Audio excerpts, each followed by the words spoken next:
Assalamu alaikum warahmatullahi wabarakatuhu. Welcome to our channel. All is well, my dear. Alhamdulillah. இன்னைக்கு இந்த ரமலான்ல ரொம்ப ரொம்ப சிறப்புமிக்க துவாக்கள்ல ஒரு தொகுப்பா இன்னைக்கான முதல் துவாவை நம்ம பார்க்க போறோம். அந்த துவா என்னன்னா, பிஸ்மில்லாஹிர் ரஹ்மானிர் ரஹீம்.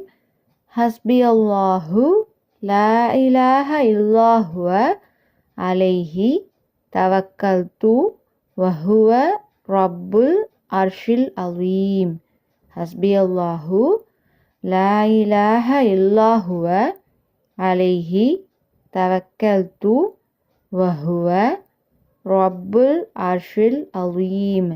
ஹஸ்பி அல்லாஹு லா இலாஹ இல்லாஹுவ அலைஹி தவக்கல்து வஹுவ ரப்புல் அர்ஷில் அலீம். இதை ஒவ்வொரு நாள் காலையிலையும் மாலையிலையும் 7 முறை ஓத சொல்லி ரசூல் ஸல்லல்லாஹு அலைஹி வஸல்லம் அவங்க நமக்கு கற்றுத் தந்திருக்காங்க. இதனுடைய பொருள், யா அல்லாஹ், அல்லாஹ் மட்டுமே எனக்கு போதுமானவன், அவனை தவிர வேறு இறைவன் இல்லை, என் காரியங்கள் அனைத்தையும் அவனிடமே நான் நம்பிக்கை வைத்து ஒப்படைத்து விட்டேன், அவன்தான் மகத்தான அர்ஷின் அதிபதி. இந்த துவா ரொம்ப ரொம்ப சிறப்பு மிக்கது. ஒவ்வொரு நாள் காலையிலும் மாலையிலும் 7 முறை ஓதுங்க. அஸ்ஸலாமு அலைக்கும் வரஹ்மத்துல்லாஹி வபரகாத்துஹு.